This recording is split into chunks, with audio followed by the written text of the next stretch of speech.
La maldición de Don Hernán. El contrabando era una actividad conocida en la época colonial, pues muchos hombres se dedicaban a ella obteniendo jugosas ganancias. Hubo quien, a pesar de vivir en medio de lujos, aún deseaba más. Tal es el caso de Hernán Valladares, un importante hacendado, quien debido a sus influencias y conocidos, se había enterado del traslado secreto de un cargamento de oro y que para llegar a su destino tendría que pasar por esa ciudad. Precisamente se buscaba alejar a los bandidos y por ello la operación había sido disfrazada.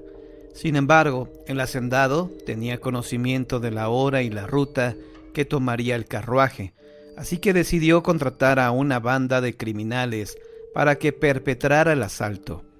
Buscó a los más conocidos y una vez hecho el trato, el jefe de la banda se comprometió a traerle el botín.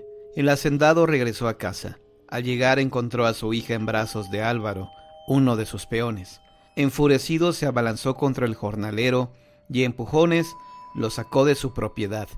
Le dijo que en su hacienda ya no había trabajo para él y lo maldijo. Te deseo la peor de las tragedias por atreverte a enamorar a mi hija, pues tú nunca serás digno de ella. A pesar de que Álvaro intentó explicarle lo sucedido y argumentó querer bien a la hija, don Hernán le prohibió acercarse a ella y entrar nuevamente a la propiedad. Entristecido, el joven se dirigió hacia la cantina más cercana. Casualmente resultó ser la misma en la que el codicioso caballero cerró el trato con el bandolero.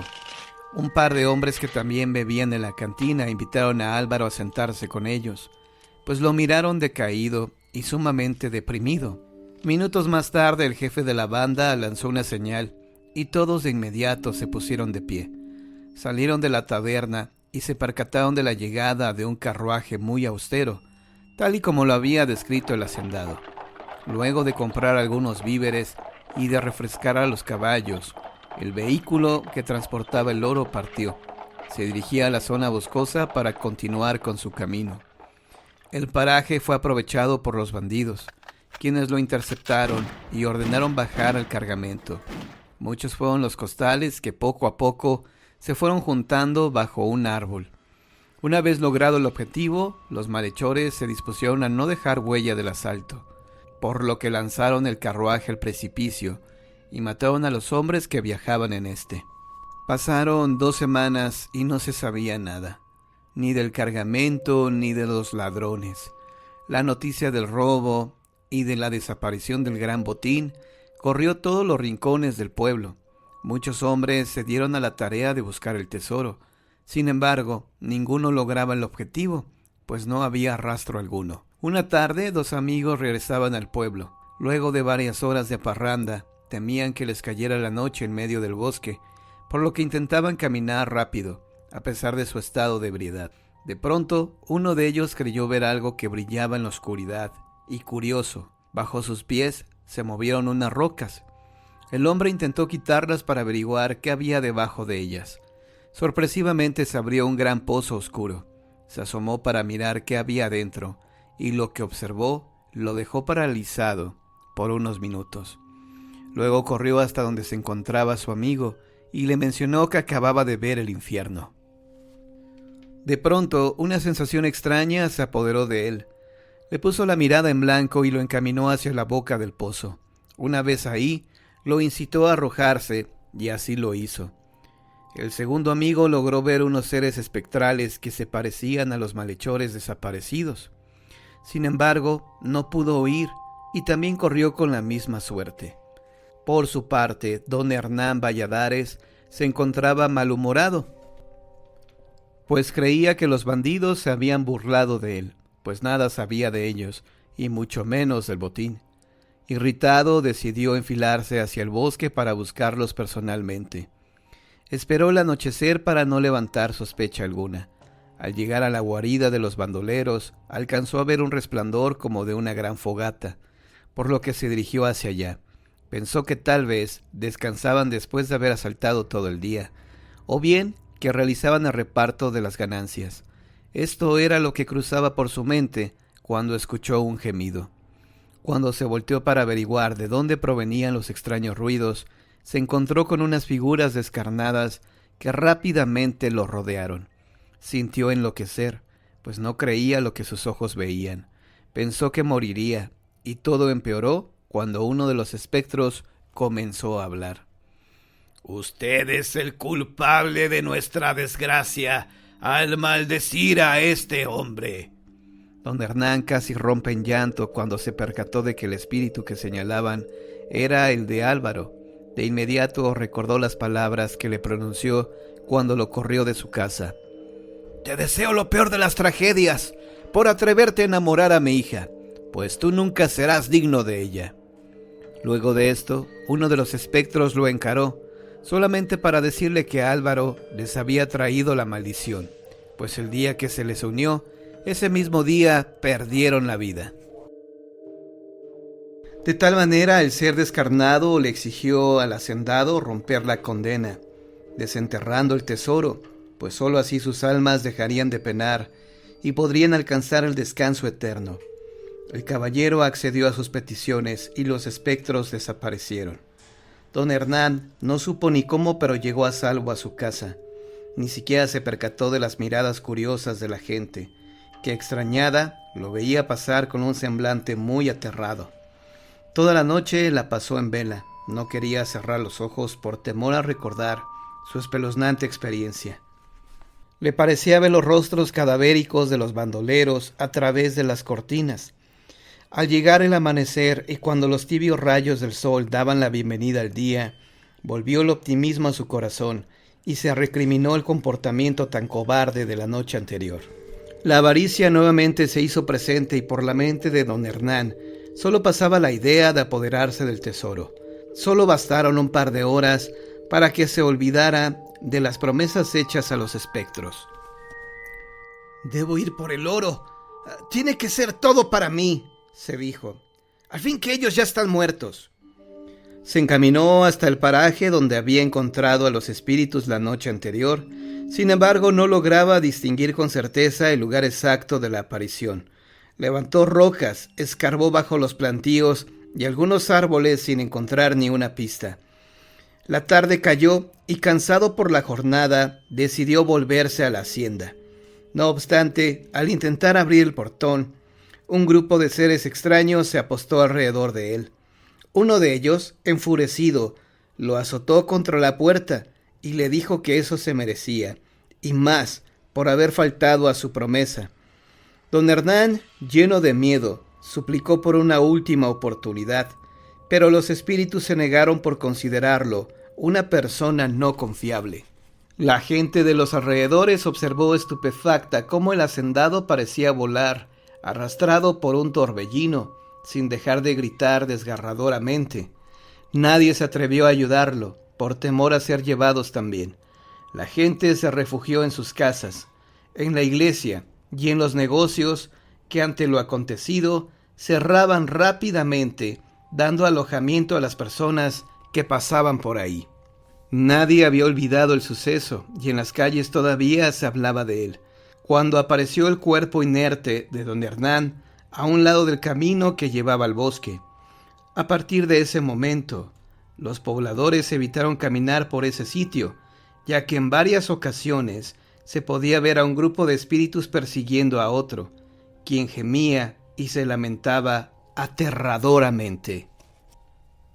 Cuenta la leyenda que las almas aún vagan en pena debido a que el tesoro no ha sido encontrado, por lo que la maldición de don Hernán hacia Álvaro persiste, según hasta nuestros días.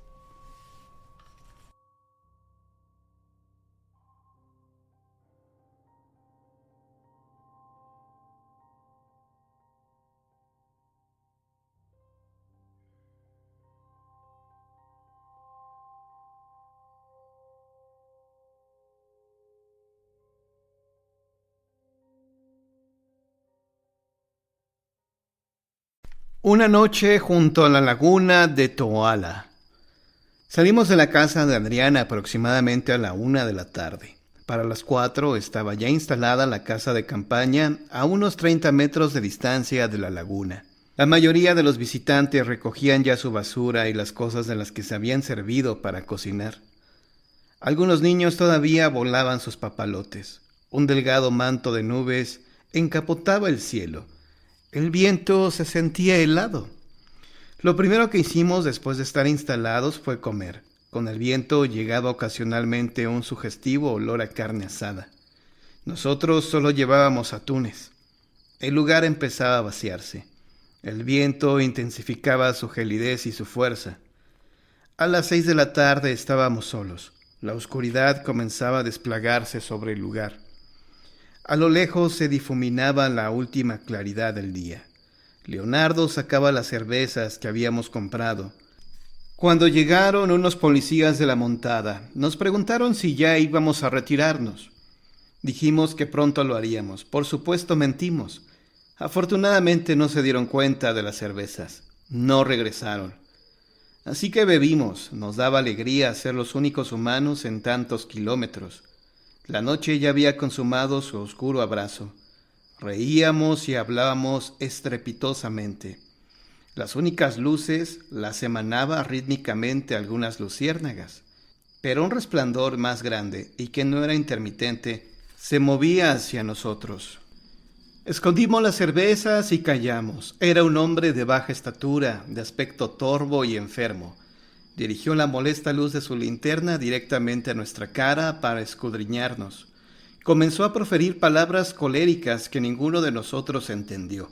Jorge no pudo contener la risa que le causaron las palabras y los gestos furiosos del viejo.